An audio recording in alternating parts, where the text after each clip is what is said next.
Good morning, I'm Brandon Oswald, and today we are going to work with leather. You've seen in some previous videos I've carved a leather wallet, I even made a leather costrol, a water canteen.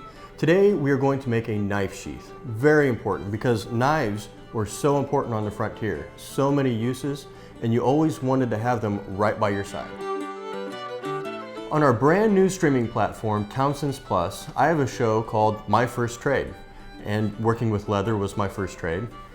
And on that, we made a knife sheath with a fixed belt loop on the back. If you're wearing a sash, say, that wraps around you multiple times and ties in the back, it's really hard to attach a knife sheath or take the knife sheath off if it has a fixed loop. So today we're going to make one with ties in the front, which were very, very well suited for that type of application. There are many different types of leathers to use for a knife sheath. We've got some oil tan, rawhide was used a lot, veg tan, and even some heavier brain tanned leathers. Today we are going to use veg tan, which is cowhide that was tanned or preserved with natural materials. That's the vegetable tanning. And this was tanned with oak bark.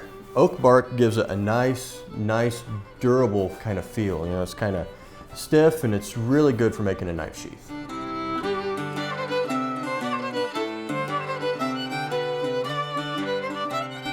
So what we're doing now is making a pattern for this knife.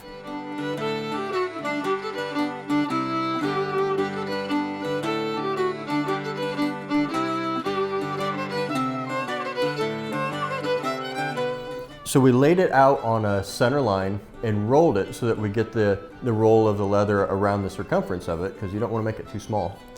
And we're just marking along the outside of the blade, but you want to give enough room so that you can stitch in there and the blade won't cut on the stitches.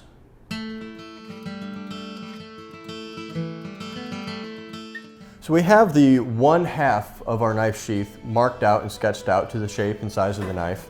Then we're going to take our center line and fold it right on that, and then we can cut around, and then we'll have two identical, symmetrical sides.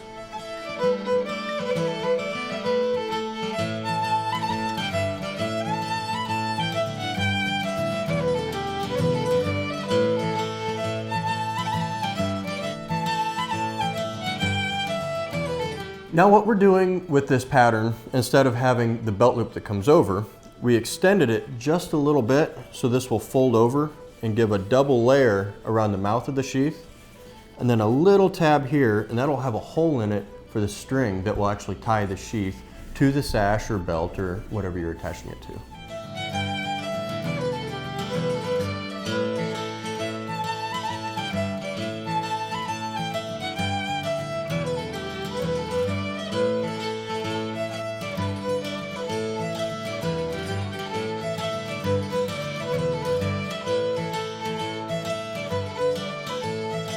Now that we have our pattern, we can lay it out on the leather, trace it and cut it out and get right to sewing.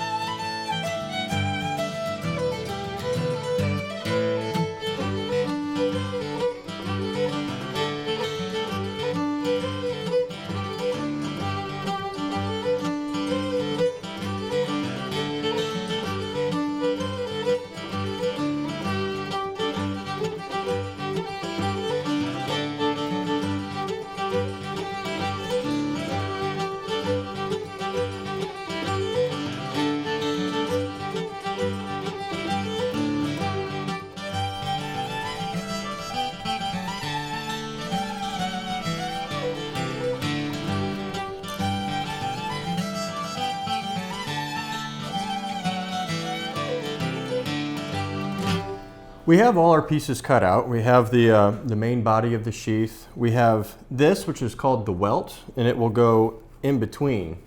And what that does is it gives it a little bit of strength, and it also allows the edge of the blade to hit that instead of your stitches. And then we also have the tie that we'll use to tie it. Now when I do my punches, or I punch my holes, I have my indicator marks here on either side, and I'll start And I'll go down and I'll hit it, and then I'll put that one in the last one. And each time I do that, I'll count. And I'll go so far, say I'll do 5 of them, then I'll go on the other side and then do 5. That way both sides have the same number of holes coming up to the tip, which will make it give a nice, straight, even seam.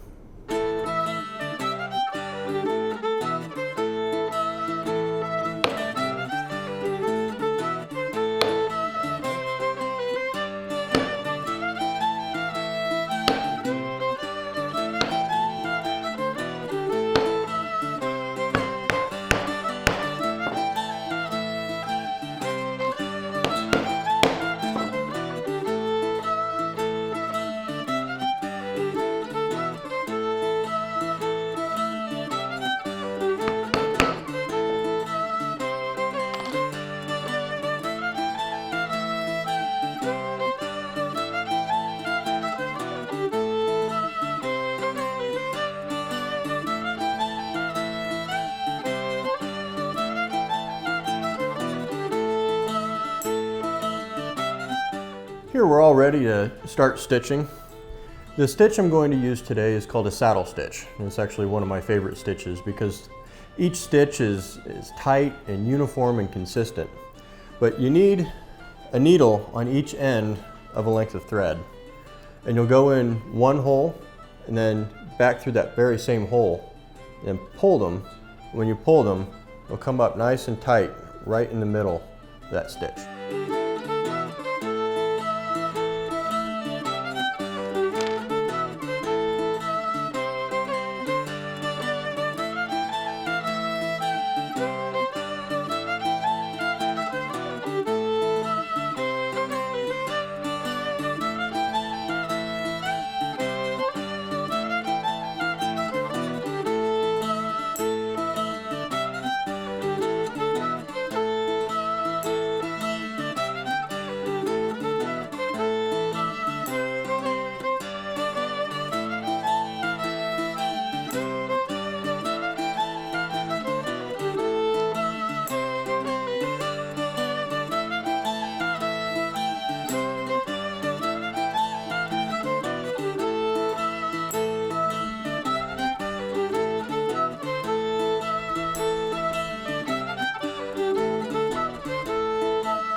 So here we have our finished knife sheath, the type that you would actually tie on. Very, very historically correct piece.